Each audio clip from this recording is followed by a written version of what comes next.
guess they had a gun on them and some trouble at Wego Station. But the irony is that Wego bus station is one of the most dangerous places in Nashville for crime, and then across the street at Coeur d'Alene State Capitol is one of the safest areas.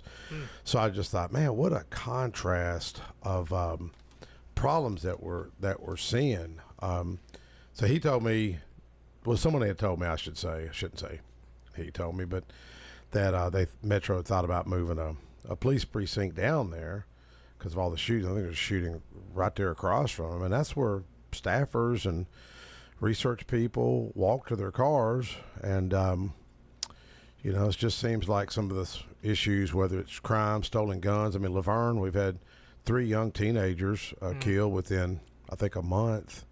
We did have opportunity to meet with Police Chief Laverne, great guy, and the Speaker of the House talking about crime and how to reach these young people. Man, we've got to reach these young folks. And Dr. Paul Grady is going to call in here in just a minute, but I want to welcome Roger Thomas, Sam Davis home to the show, and Jeremy Smithson, the faithful intern. How y'all doing? Good, Mike. Good. How's your job coming along, Jeremy? Fantastic. You forgive me if I smell like outside. We were doing some outside. What does outside smell like? Musty, sweaty, not it? Good. But we were doing some You're saying Murfreesboro stinks? Is that what you're saying? What are you saying? Okay. We were doing some resource management. We're just clearing out some pollinator areas. But yeah. Oh, really? Yep. Okay. And Roger, you doing good? Doing great. Roger's worried about what we're going to talk about. No, we're going to talk about grandbabies later tonight, aren't we? Oh, we're going to talk about our grandbabies. Yeah, when you get old, that's what you talk about, grandbabies. You always hear the stories like, hey, look at these pictures. And we made fun of those people when I was a kid. Now I'm that person. Now we're that person. Have you seen my grandbaby Grace? Yeah, I got me a new one a few days ago. How many you got now? 4? No, I got 6. 6? And I got a great-granddaughter, it'll be 6 in December. Great-granddaughter. But I have a new granddaughter other day, 6 pounds, 7 ounces, wow. And her name is Siobhan Rose. Really? Richardson, yeah. Jeremy, how many kids and grandkids do you have that you know of? I just only have the 3. I just only have one niece and 2 nephews. That's really? it. Yeah. Now, grandkids, I've always heard grandkids will change your life. I mean, don't you think that's true? Well, yeah. I think they do. Yeah. The guy out there in the lobby asked me a while ago, I've been to Florida. I said, no, been in the pool with the granddaughters. Oh, have you? Is that it? Because you're so tan? Yeah. I'm extra Caucasian, so I don't get a lot of tans. No. But my grandbaby, I was looking at a Jeep the other day. They got a remote control Jeep. A remote control Jeep. I didn't know they had a... Well, remote control play Yeah, toy, yeah. children's toy, and I was looking at it, and I'll try to... for your granddaughter. For my grandbaby, not myself. Nobody could drive. No, I've looked at some Jeeps. They're just so pricey. They're just... I think they're overpriced. But that's a whole nother show. But I was looking at that, and I thought, well, I'll get a Jeep license plate or a little Explorer Tennessee license plate. I'll make it small and put it on front, back, and kind of tie it in. She's going to be a little outdoors girl, I think. She's always going outside. And she's 18 months. But, man, them little things, you could do remote control. Yeah. Like you could sit back as a grandparent and work the remotes. So it's got me interested. But them things are $300-$400, Jackson. And I'm thinking about buying one. I'd have never spent that kind of money on something. But anyways, our first grandchild. But I've got on the show, online, we got Dr. Paul Grady. Paul, how you doing? Doing well, sir. Thank you for having us today. I hope that I've got the name right. I know Representative Lowell couldn't make it, having the wisdom teeth cut out, which I've never went through. I heard it's pretty rough. Yes, and the older you get, the worse it is. What's it like in Blount County? What's it like out there?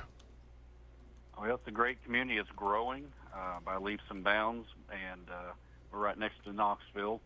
And one thing I've said after 12 and a half years of being in law enforcement here, crime doesn't stop at the river. So while we do our best to have a great community, safe community, we still face a lot of the same things that the larger metropolitan areas like Knoxville, Chattanooga deal with. We've actually had 4 deputies shot this year in Blount County. One lost his life, Town, and the other 3 thankfully have survived their wounds and will be returning to work. So that's a Wow. blessing. But it's just the world we live in nowadays. But it's a great community, great place to live. Wow. What's the population of Blount County? It's growing so fast, it's hard to really say, but I would have to guesstimate between 160 180,000. You know, It's the 10th largest county by population in the state. it's the 6th, you say? 10th. 10th, okay. I remember when we were small. I kind of long for those old days, to be honest with you. You know, we're growing so fast. I mean, it's you know, I'll be honest, I wish people in California just stay in California. If I had my way, I'd put up billboards and, hey, we're full. We're full. Stay home. You know, we're having a tough time funding schools and jails and law enforcement and whatnot. It seems to be getting worse. Were you raised up in that county? No, sir. I moved to Blount County in 2012, lived in the Knoxville area from 98 to 2012, but I'm a carpetbagger from Chicago. I moved here in 1998. Oh, bless your heart. You ever heard that? Because I could. And I know what it means. Yes, I ain't gonna say on the radio. I turned 18 in March of '98, and in July I was already here. What brought you to Tennessee? Well, my sister had come down for college, and when we came down to visit her, we fell in love with the place. Yes. Was it Smoky Mountains or the people? See all the above. Yes. Well, my late stepfather, Dr. William Chance, he was a state investigator for the Board of Pharmacy for 25 years, and one thing he would often say, I mean, it was like every week he would say, good East Tennessee people, good Christian Republicans. He loved East Tennessee people. Now, West Tennessee, he worked West Tennessee a little bit. He never really bragged on West Tennessee. But I tell you one county he was afraid of. You know what county it was in East Tennessee?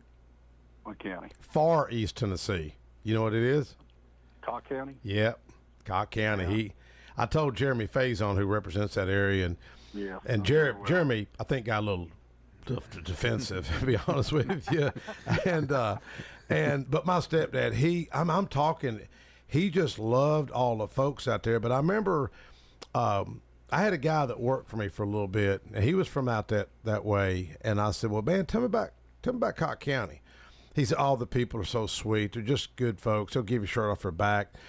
And I said, what would happen if I had a flat tire out in a rural area? He says, oh, man, they stop to help you fix your flat. I said, what if car wouldn't start and I had to leave it overnight? He said, oh, they steal your wheels and tires. Like that. And he was so serious. And then he goes on to tell me some other things that I said, man, look, what you just told me, dude, don't ever tell nobody that story. It was another story that was a little different, that could one day probably come back and hurt him one day with some things. But when I first got to Nashville, I need to tell this to Lowell sometimes. Hopefully Lowell's listening. And I heard Frank Nicely. You know Frank, don't you? Yes. All right, Frank Nicely and Jeremy Faison. And this is like the first meeting I'd ever been to. It was a caucus meeting, and I heard him talk about the cockfight, this big cockfight out there. And he said, would you hear about Bubba or whoever it was out there? And he said he was leaving the cockfight to hurt and get home. His wife was mad at him because he hadn't made it home for supper. And he said he sees these black SUVs and black Crown Vics coming into the cockfight. And he thought, well, something important is coming to the cockfight. I got to turn around and go back. And it was a big old raid. And Jeremy and Frank Nice were upset about it. And their point was that raid cost the taxpayers, I could be wrong on the figure, it was either $250,000 or it was $400,000. And what they were saying, that should have been focused on other areas. But I mean, I've never been to a cockfight, don't know about it, but they say, well, the drugs and the gambling and problems that come in there is why it's so bad. But anyways, you may not want to give your opinion on that kind of stuff, but in that area. But Trial by Fire, tell me a little bit about the book so you helped co-author this. Yes, sir. The way this book kind of came about, and actually November will be the 10-year anniversary of when the book made its debut, and we're working on something maybe hopefully for this fall, worst case, first part of next year for a 10th anniversary edition, because there's a lot that has happened in Lowell's life over the past decade, including becoming one of the members of the House of Representatives for the state of Tennessee. Yes. And but the way this book came about was my career in law enforcement started several years prior. I worked as a chaplain in the jails at Knox County Sheriff's Office for about 3 years, and then I took a break with that. And during the housing bubble burst, I started a coffee company, and unfortunately couldn't quite get off the wheels because the economy was so bad. If you remember back in the late 2000s. Yep, I was there. I'd always, since I was a child, I'd always had an interest in law enforcement, but I had a call at a very young age to ministry. And so I'd kind of put that on the back burner and was focused on ministry work. And one day a friend of mine came in and said, "Hey, are you still interested in law enforcement? Because I know you're looking at getting out of the coffee business." A friend of mine works for Knoxville Police Department, and they're getting ready to open up the interview process. So long story short, I did not get hired at Knoxville Police Department, but they did bring me on as a chaplain. And I loved it, had some great, fantastic training.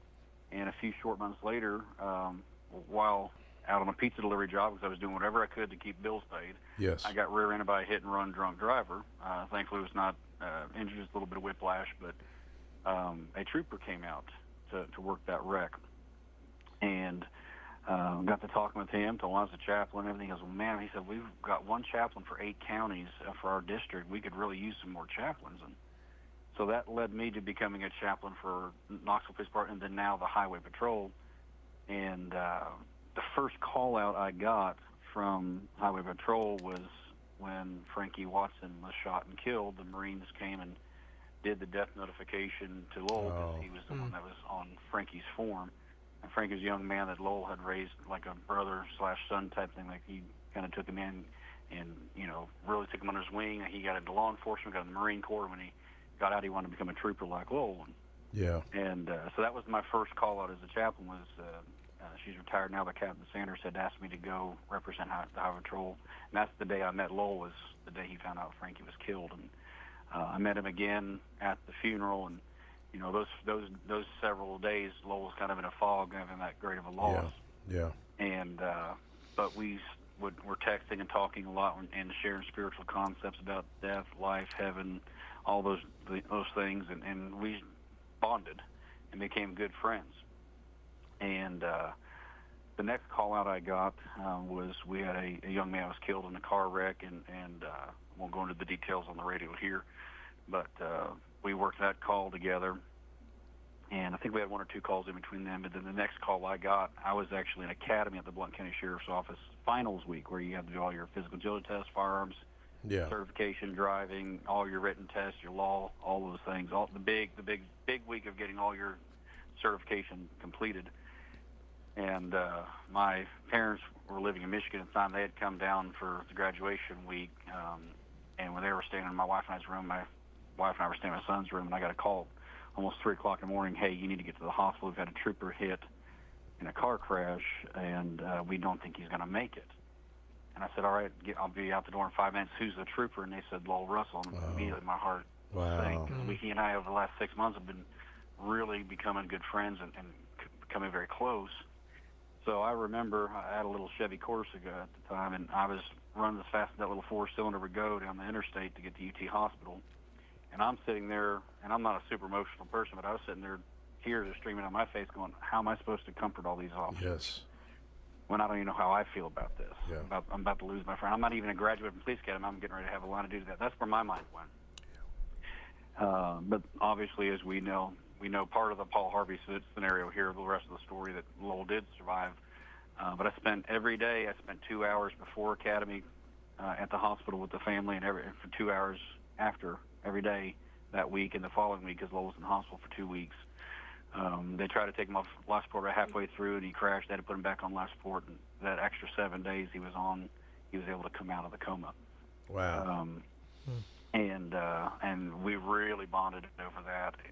Became just the best of friends, and I'd go a lot of different places with him and spend time with him. And then one Thanksgiving meal at the Highway Patrol office in Knoxville, I'd had this burden on my heart for about 3 or 4 months. I hadn't said anything, but I finally came to Lowell and I said, "Hey Lowell," I said, "I don't know what you think about this, but I think I'd like to write ghostwrite your biography.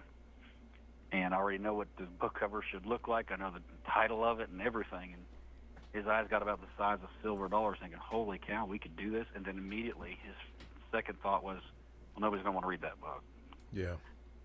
But we both on faith stepped out, and we put over the next year, that was in 2013, we put over 1,000 hours of work into the product. And in November 2014, we released the book, Trial by Fire, and to tell his story. Well, the title, let me ask you, how'd y'all collaborate on the title? What you want the title to be? I told him it was going to be. Oh, did you? Okay. No. No, I mean, obviously he would have had, it's his book, he would have had full authority, but he liked that idea, and we went with it right out of the gate. We didn't have 15 different types of titles we wanted to pick from. Yeah. That was the one that stuck out to me as Trial by Fire. And there's chapters and there's passages within the book that explain why we call it Trial by Fire, because Lowell's life story was one trial after another preparing him for the next one. And that's not unique to Lowell. Everybody's life is that way. Yes. You know, when you go through a trial or a hard time, either you're made or broke by that. Yeah. And one of the things that we kind of allude to in the book, but we're actually going to expand more in the future, is there's three sets of people in this world. There's victims, survivors, and there's thrivers. And very few people ever come through trials to become a thriver. But that's what Lowell did. He could have just sat on disability income for the rest of his life and done nothing and been, oh, woe is me, I'm a victim, and look at me. But he said, no, I can't get in the cruiser anymore. They won't let me. It's too high of a risk with my neck injury. Yeah. Even if I've recovered from it, one bad wreck, one whiplash, and I could be paralyzed or dead, but I still want to serve. Yeah. And he bounced around with a couple of different things. He thought about running for sheriff and different things, but then his heart landed on being a state rep, and I joined forces with him in late 2017 to start a campaign for the 2018 session, which we won our primary, and then of course won the general election. He's now currently seeking his fourth term. Yeah. So that's the mentality of the thriver, and that's what we wanted to share through the book. Well, I'm looking through here. So then I guess David Roush of the Knoxville Police Department. How does he kind of come into this? Because now David's the TBI director and a great guy from what I know. Absolutely fantastic man. I got to know Chief Roush real well when I was a chaplain for Knoxville Police Department for 5 years, because he took over from the prior chief. His name just slipped my mind, but he literally became the new chief, I think the first or second week I was in the chaplain training academy. Yes. So I knew him from the day he took that role. Sterling Owen was the prior chief. Well, I'm assuming Roush is a strong believer, isn't he? Yes, he is, and he's a good man, top to bottom. Good man, good family. But he, when I called him to talk to him, asked him about would you be willing to write an endorsement, I sent him the manuscript, and he said, absolutely. He said, I don't even have to read the manuscript. I'll do this. Yes. Of course, he did read the manuscript, and he loved it. But one of the things that he said, Chief Roush said, that became a big part of the book, especially the chapter that talks about Lowell's wreck, which was, I believe it was chapter 8. Trying to look here. It's called An Open Door. We talk about the fact that it's divine intervention. That was a concept that Chief Roush brought or Director Roush, I should say now, brought to the surface and really had a play in the structure of that chapter, because there's no way that it was by accident that Lowell survived that wreck. And many years ago, I heard a preacher say, did it ever occur to you that nothing occurs to God? There's no happenstance in this event that took place in Lowell's life. Yes. Yes, I believe it. With TBI Director Roush in finance, I think it was last year, I served on finance committee, so all the department heads come through, and I was bringing up addiction and treatment for addiction and just where things are going in this nation, and it seems like it's off the rails. And I had to give a mother a ride to Vanderbilt. Her daughter had overdosed, and they found her daughter dead, and she was asking me on the way over there, because my wife knew her, she's like, give her a ride, take her to the hospital. And so she was saying, well, the doctors are asking me about her being an organ donor. What does that mean? Asking me that. Boy, and I'm like, well, it obviously isn't good. And I remember sitting out just in the car while she's in the ER for several hours. And in fact, she happened to talk to my wife for the day, and I think it was on the girl's birthday. And I was telling the committee about that and TBI Director Roush about it. And then, you know what he told me? He said he opened up about, I think, his own, it's either his son or stepson, and passing away from drugs. And I was so impressed with the guy, because who opens up like that? I mean, I'm thinking, man, this dude is a real deal. And, I talked to Chief last week, I just mentioned it, with Chris, I think it's Lowe in Laverne, and I said, what are you doing to build up morale and that sort of thing? Because Laverne's had, a lot of issues in the media the past few years, unfortunately, and he called it servant leadership. And I was like, whoa, man, that's pretty cool coming from, a police chief, servant leadership. So your experience as a chaplain, can you talk about that a little bit and how that's kind of shaped you today? Oh, absolutely. I had gotten so focused on ministry, like I said, at a young age. I actually started ministry at 13 years old. Really? And I thought it was supposed to be a singular focus for me in life. That's why having the desire, even as a small boy, to be a law enforcement officer, I just kind of tabled that. And I served, in addition to being a minister, I served as a chaplain. I still do with the sheriff's office as a liaison officer to our chaplain corps, Blount County. But I've got almost 20 years of experience in chaplain work in one form or the other in law enforcement. But I loved it because it was, to me, the ability to have my cake and eat it too. I could be with the law enforcement community and still be a minister at the same time. But it's necessary. A well-run chaplain corps is so necessary for our law enforcement. Not everybody that's a law enforcement officer is religious or spiritual or has any faith for that matter. I've worked with atheists in the profession. They don't want anything to do with God, and that's fine. That's their right to have those beliefs if they'd like. But it doesn't matter who you talk to. It can be a psychologist, psychiatrist, a preacher. Yeah. There's always needs to be an outlet of confidentiality and the ability to help officers through critical incidents and debrief. Open the stress valve. I heard an officer, a retired Las Vegas officer, one time say that you can't put 5 gallons of water in a 1-gallon bucket.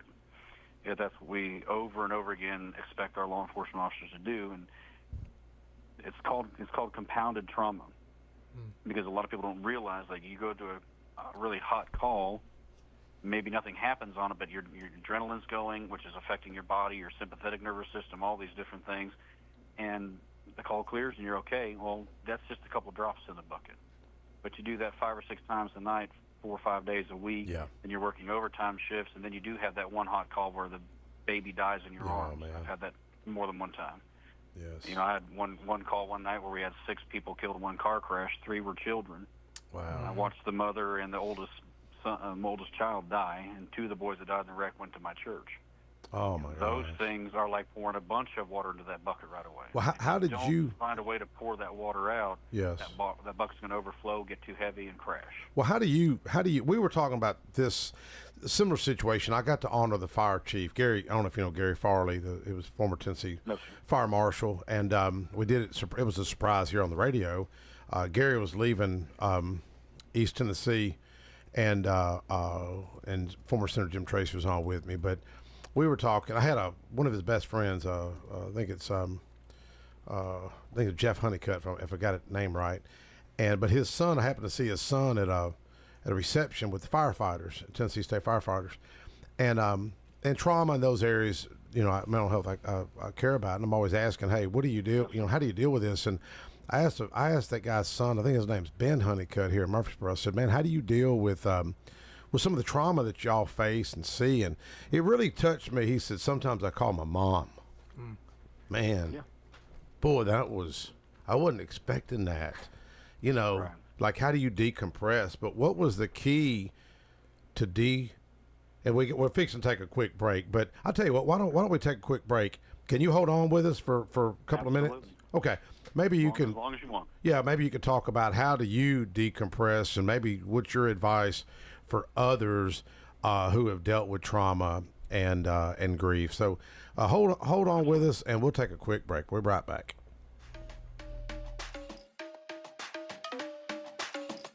Most people know that their insurance can provide them with coverage for the many life's mishaps. But I can help you also unlock discounts, save money, and get benefits with Farmers Insurance policy perks. Whether we're discussing home or auto insurance, I am here to help you understand these great perks. Call me, Mark Lewis, at 615-625-7070 for a quote, and you can get a whole lot of something with Farmers policy perks. We are farmers. Bum, bum, bum, bum, bum, bum. Not available in every state. Only available at select Farmers branded policies underwritten by Farmers Truck or Fire Insurance Exchanges or affiliate. Dr. Automotive Auto Repair and Maintenance Mechanic Shop Garage provides car owners in Smyrna, Murfreesboro, Laverne, and the Middle Tennessee area with excellent auto repair services. Deep-rooted experience in serving both foreign and domestic automobiles allows for proper diagnosis in a timely manner. Check them out online at autoropairsmyrna.com, call them at 615-220-0971, or stop on in at 1205 Hazelwood Drive in Smyrna. Hey, Middle Tennessee, it's Mark from the Safe House. And now the security riddle of the day. What's less secure than a fake safe from a big box or furniture store? Joe Biden's fake border policy, of course. But hey, there is good news. This time next year, Joe Biden will not be president. So drop by the Safe House and check out the largest selection of safes in the Southeast. Build a wall around your valuables with a safe from the Safe House. We have certified delivery crews to deliver and install your safe. Don't let a crackhead or illegal deliver your safe. With over 30 years in the safe business, the Safe House is the place to buy a safe in Tennessee. So go to NashvilleSafeHouse.com.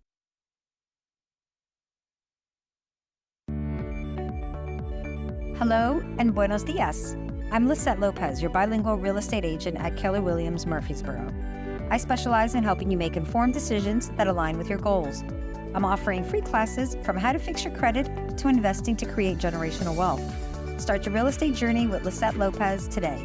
Call me at 954-552-4932. The number again is 954-552-4932. Or browse my website at lopezsellstn.kw.com. Thank you.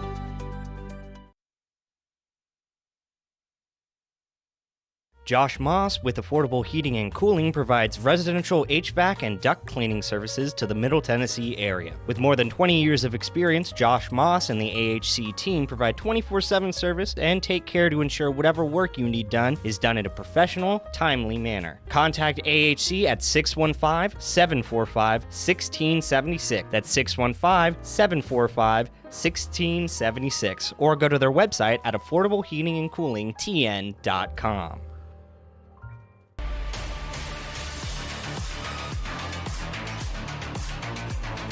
Hey, we're back. I want to thank a new sponsor I've got. He's a new sponsor, but don't even know it. Ramos Tree Care. Guy come over, gave me an estimate on a tree. We've probably got the tallest tree in Smyrna. It's a big old oak tree. In fact, if anybody wants to challenge me on this tree, we think it's 119 feet tall, and it's the street to live on is called Woodland Drive, and it's in the history books. The Troy Ross grandfather was Walter King Hoover, who Roger here probably knew the guy, and it mentions the street. It said it's called Woodland Drive because of the large woodland of the oak tree. So my wife's been after me to get the tree topped, and I don't want to get the tree topped, because you can see it from both bridges, Nissan Drive and Sam Ridley. So anyways, Ramos Tree Care, Carlos Ramos came by and gave me a good price. I've got another tree that I planted myself when I was 19 years old, a redbud tree. Bought it for $5 when I worked at Whirlpool. Dug the hole, put it in there, and I really don't want to take it out, but man, the guy's like, dude, that tree is rotted. And wife and I trimmed it the other day, and so I said, well, how much you do top this tree? 'Cause I'm afraid if it falls, it'll come to the house. It'll fall on the house. The last one that fell was 240 years old, and it took out the power line over at Alan Warwick's house, and it would have told his truck that was there. They had to get a crane to move it, get it off the street, tore out the telephone pole. But anyways, you need tree trimming service, Ramos Tree Care, 336-471-5208. And I'm going to tell you what, that guy gave me. The price is so good, I don't even know if I quoted on the radio, but he's willing to take the tree out and the stump. I said, what if I take the tree out myself? Because I'm pretty frugal. He says, I can take that stump out for $80. So $80, really? 80. And I said, what kind of, stump grinder you got? I don't know if this is a little bitty stump grinder. He quoted me. I don't know much about stump grinders, but Where somebody else. Where was that guy when my folks had to take a tree out of their yard? This is a good price. I mean, it really is. So he, I'll tell you what he quoted me. This is the tallest tree in Smyrna. This thing is huge. He said, man, I could take that left side out, $750. I thought he may have been saying $7,500. And I said, and I don't want to look all excited because you got to play the game, the poker face. And I say that much. And so he said $750. I said, well, how about taking that tree out and the stump grinding? And $1,000. And I didn't tell him nothing about the radio or nothing. I just said, man, you do any bartering? He goes, well, I guess I can. So he doesn't know he's a sponsor, so I'm going to get him off the price a little bit if Carlos is listening. Just a super nice guy. 336-471-5208. So let's go back to Dr. Paul Grady. Dr. Paul, you there? Yes, sir. The the irony, I didn't know we were going to get into this tonight. I thought we were going to talk about the move over law, the importance of that, the amount of TDOT, folks that get killed every year, contract workers, tow truck drivers. Tow truck drivers are higher risk than even police officers and EMS. A lot of folks don't know that. But can you elaborate a little bit about the importance of the move over law then? Absolutely. I believe it was 2006 when we had a trooper killed that Tennessee became the 30th state to enact some form of a move over law. And then after Lowell's accident, that law was enhanced to not just move over for police cars, but any emergency vehicles. And I believe it went through a second enhancement, or maybe it was in that same passage, that it's in Tennessee. And I don't know if Tennessee was the first state, but I know we were one of the first states to bring it to this intensive a level. The Tennessee Code states that if there's a stationary vehicle on the road, stationary motor vehicle is what it says. That means that there's any vehicle that has some kind of an emergency light activated, it could be a flasher or something like that, that you're to move over. Yes. Most states don't have that. That's why I believe Tennessee was first. If not, it was one of the first states to bring it to any vehicle on the shoulder of the road. If it's got a lights activated, a blinker or a hazard or something, you're to move over. And that's to try not just save our first responders' lives, that's to save anybody's lives. Yes. We had Sergeant Chris Jenkins in the Loudoun County Sheriff's Office just a couple of years ago that was killed. Now, granted, it wasn't a move-over situation, but he had to do a rolling roadblock to stop traffic altogether. An impaired driver struck and killed him. Yes. So we've unfortunately seen this tragedy play out over and over again. Even with these robust laws in place, there's still errant drivers on the road, and we always have to be ever vigilant with those things. Well, we had the I called John Gillespie down in Memphis, and you're fortunate you live in Blount County. I'm fortunate we live in Rutherford County. But Memphis, man, it's the things and the chaos I hear, and even the look on this guy's face is represented when he's like pleads for help with legislation, and man, you could see he's just so burdened down and stressed. I was going to get him to call in, but he's at a Reagan Day dinner tonight, he was telling me. But we've got a bill about illegal street racing, a task force that's been created with 17-member task force. I was in the news last week, and a Democrat, Jason Powell, had asked me to consider partnering with him on this bill. But man, the craziness I see on the way to Nashville sometimes, or on the way home, I'll see somebody go from the far right lane to the HOV lane back over, and it's got me. I was telling Roger, I picked up Roger here on the way in here, and somebody was tailgating us in a Dodge Ram, and I didn't know if this guy's going to pass me, and I'm behind another car on Old Nashville Highway, and it's a dangerous road as it is. But what can the average Joe citizen do when they see people just driving like this? Because I hate to bother THP. I hate to call law enforcement. But do you see anything with cameras that people are using for technology to try to help combat some of this? Seems like an epidemic we're seeing. Well, a big trend nowadays on social media like YouTube and other channels are people who have dash cams.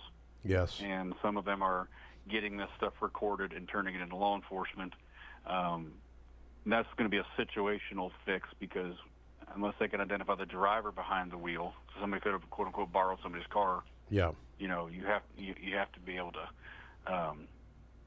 positively identify the driver, those kind of things. So the best answer always is to call 911 if there's some dangerous person operating a motor vehicle on a public roadway in a dangerous manner. So that's what we're here for. It's what we do. You don't have to feel like, oh, I feel bad I'm calling Highway Patrol. I feel bad I'm calling 911. Yeah. That's what we're here for. That's what we're supposed to do. And sometimes these people just get away with it. Tennessee is doing a lot of things to try and combat these things. Like I said, this new panel that's coming forward at the illegal street racing. One thing that's starting to creep up in our state are the motorcycle gangs, and I'm talking about like outlaw motorcycles. I'm talking about just people that are getting up and riding in large groups and doing wheelies and all the crazy stuff that's very unsafe and So maybe there's some legislation that can be reviewed for that, but I mean that stuff already falls under our reckless driving laws and stuff. But if something that's specified or tailored directly with that could be a consideration. Yes. Well, my youngest son made the comment earlier. We were talking about technology and AI and where things are going, and he's pretty good at technology. Talking about, I guess, somehow mounting a gimbal on the back of the vehicle with the camera, so it's more, I guess, steady. Because he knows the things I'm seeing and stuff out there. But, right. I mean, I don't know. When I was growing up, we had, I guess it's you didn't want to disappoint your neighbors, your church members, your parents, and acting up. But, boy, it just seems like crime is just, like the situation I seen just Friday with Trooper William Bennett. In fact, I tagged Lowell on that post. Right. And, he sees a guy running out there, and I guess he's got a gun, and he went to tackle him, and the other guys end up catching him and tore up his shirt and cut his hand. But, I mean, we're right there, and gunshots right there across from the Capitol. They're talking about moving a precinct over is what I've heard. Right. But it just seems, I mean, let's go back to the ministry. A friend of mine, Bernard Salandy, run the jail over here.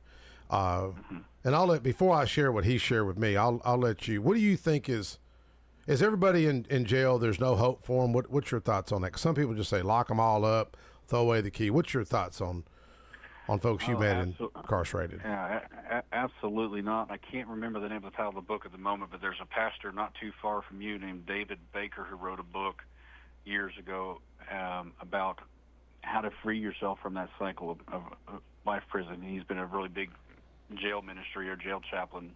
What's his name? David Baker? David Baker. David Baker, okay. I can't remember exactly what county he's in, but he's either in Rutherford County or next county over. He's really close to you. Is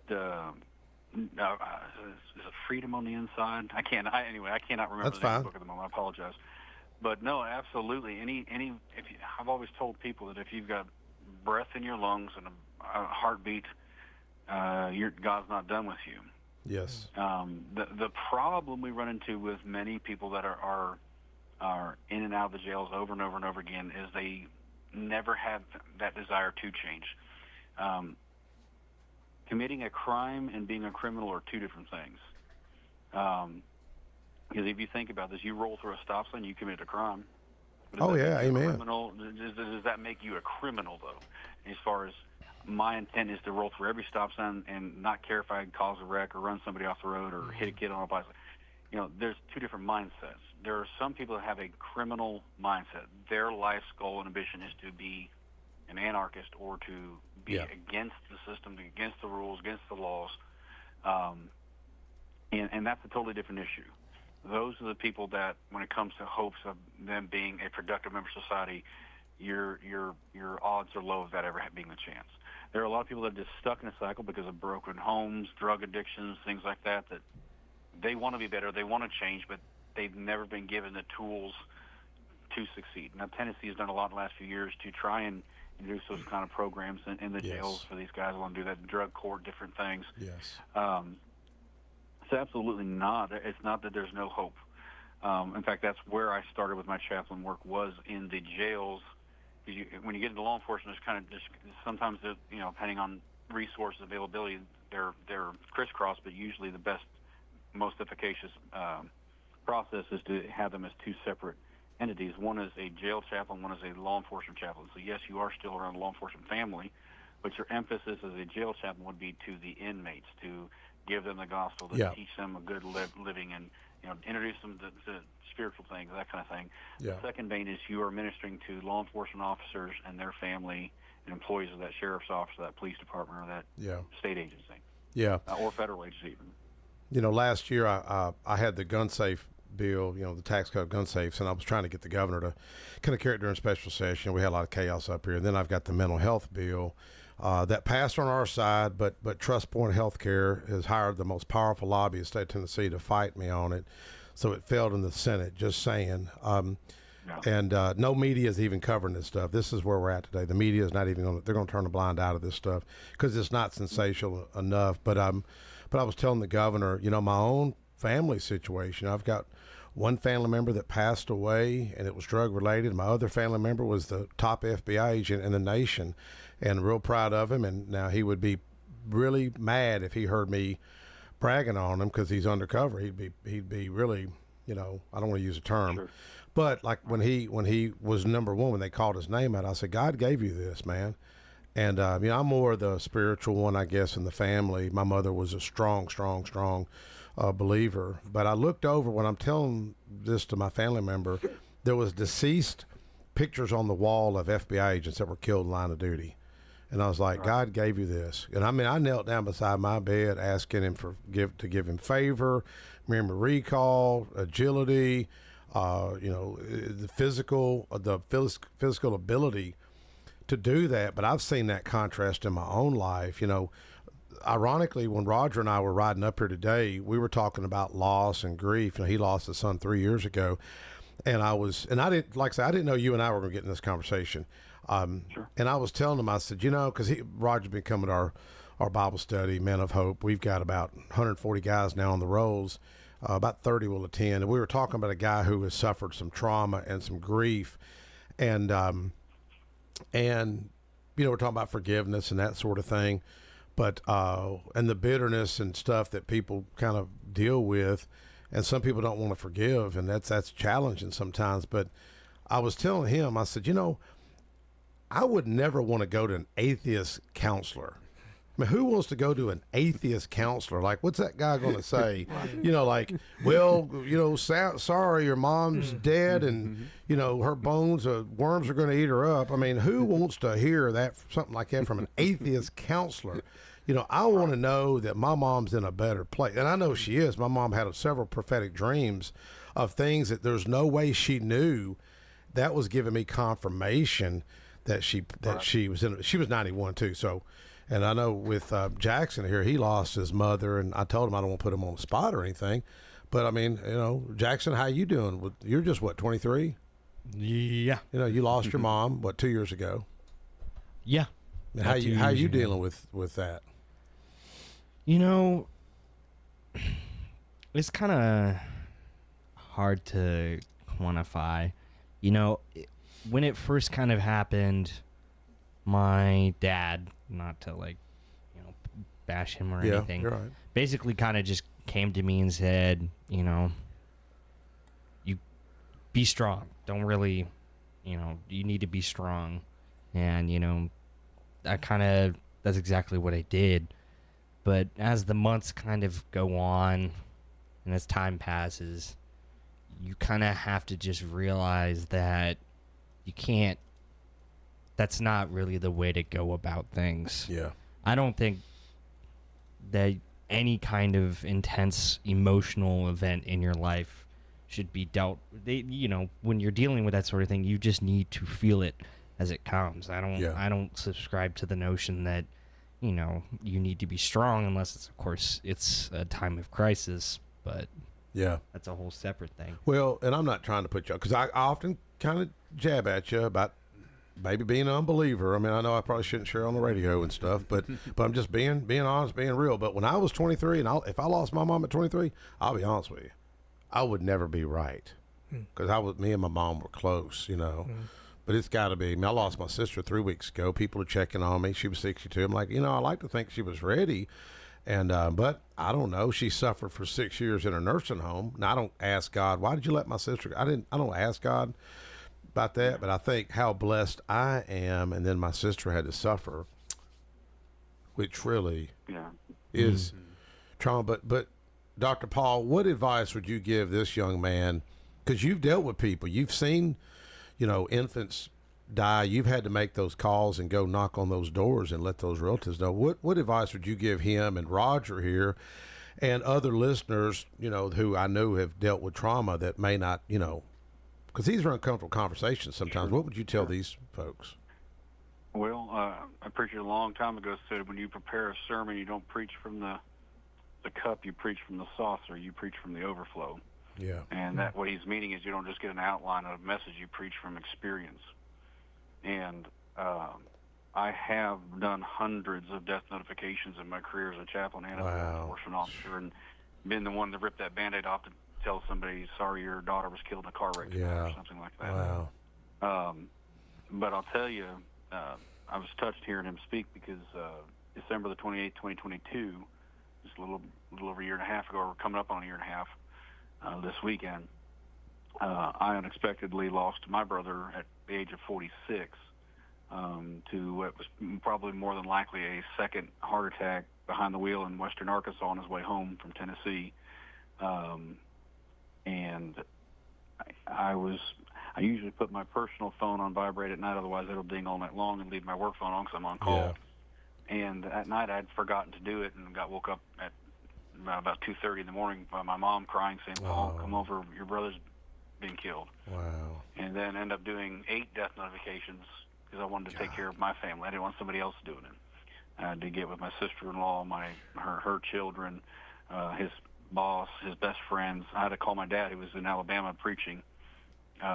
He'd come home and notify him. I called my brother-in-law to tell him, wake him up, and tell my sister and his kids, and I had to wake my kids up. And so the first 5 hours of my brother's death, I did 8 death notifications. Golly. And, you know, he talked about in times that probably you have to be strong, and I agree with that because I went into auto drive and just focus on we got to get to the funeral. So I took care of my sister-in-law, got up to Arkansas. I helped her plan the funeral. I officiated his funeral. And it was that night when we were on a campfire because he and his wife used to love to go out camping and stuff. We had some cabins up near our house. That's where everybody was staying. That's when I broke. Yeah. I'd pulled up a video out of my phone of when my brother came to my surprise 40th birthday party my wife threw me, where my brother got up talking about loyalty and how I've been such a good brother to him. He couldn't have asked for a better brother. I'm the baby of my family. Yeah. He was 4 years older than me. And I lost it. I went into shock. Yeah. And I had no ability to be strong. I've been pushing so hard to be strong, take care of the family, take care of the family, that when I finally didn't have to, my brother's in the ground, I don't have anything else I can do for him. The walls are down. Yeah.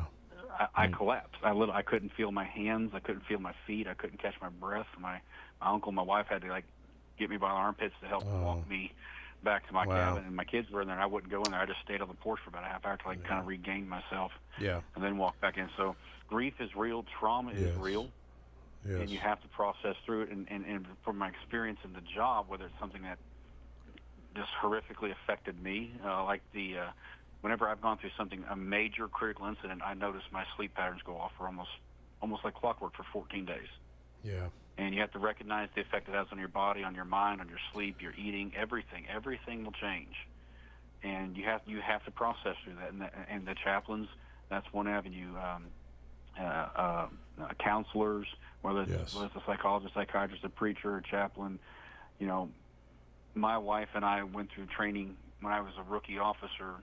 We read a book by Christy Neese called Lives Behind the Badge, and it talks about the effect that the job has on the home of that officer. Because it's an unfortunate fact of reality in first responder communities, especially law enforcement, that we have one of the highest divorce rates of any I was profession. Fixing to ask you about that.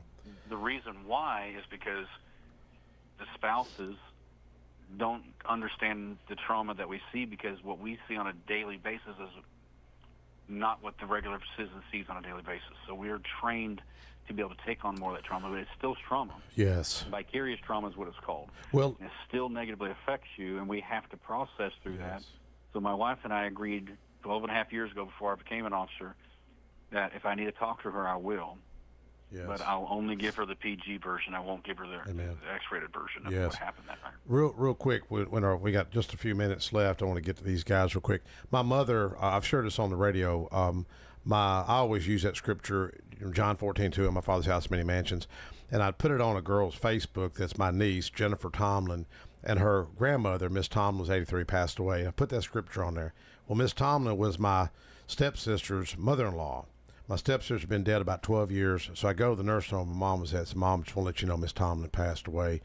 And, my mom said, that's strange, because I had a dream about Miss Tomlin last night, and in the dream I seen these beautiful homes behind her, and then she said, I seen Darlene standing with her. Well, Darlene was my stepsister, which was Miss Tomlin's daughter-in-law. So, the odds of my mother just making up a dream about Miss Tomlin and my stepsister is probably zero, But heaven is real, faith is real. Absolutely. But I appreciate your I didn't know it was going to turn into this conversation, but I'd like to get you and Lo, when he gets through with this, recovers, back up here and let's talk about that. Well, thank you, Absolutely. Paul. Any quick words? I'll just say thank you for having me on today. Again, Lowell wanted me to pass on his regrets that he could not be on the radio program due to his recent surgery. One of the greatest joys for he and I personally that has come out of this book and campaigns and all the different things we've done. We've worked on legislation together, all kinds of stuff. Oh, he's a great to speak to. He's a great guy. Okay. Oh, well, thank you so much. Church in your area that would like us to have come out, we'd be happy. We'll work on it. Okay. Thank you so much, man. Have a good day. All right. Have a good one. Roger, I know we were going to get into some Sam Davis home stuff. We didn't have much time, but go ahead and tell us. We got the prayer breakfast coming up. Yeah, the Men of Hope prayer breakfast is at 7:30 to 9, Saturday, August 10th at the Creek House, the old tea room, and Coach Trix was there last time, and we may come up with a speaker afterwards. It's something a little different. We're working on Mr. Charles Jones and your aunt. Yeah, possibly, yeah. So your we'll Aunt come Dot. up with something. That'll be announced a little later on. They're all old Jeffersons. What's Dot's last name? Comer. Is she listening? Maybe. Hey, Miss Dot Comer. How old is she? 95. And she's the longest survivor of Old Jefferson Community, right? Yeah, she's the oldest Descendant, one. whatever. As far as we know, yes. Okay. Yeah. I was going to say the 10th is when I graduate, so. Oh, really? For the second time. Oh, wow. Good for you. Congratulations, man. Yeah, thank you. Well, the prayer breakfast, anyone who gets invited, it's open to everybody. Usually it's a men's prayer breakfast, but I think this time, are women allowed? You don't know. Yeah, if you're a woman want to come out, you just come on. If they want to come on, I may get in trouble. I think Miss Brenda Bryant. Yeah, I think she may. She's a sweetheart. Yeah. Brenda's the one whose church burned down in Laverne, African American minister. Church literally burned to the ground.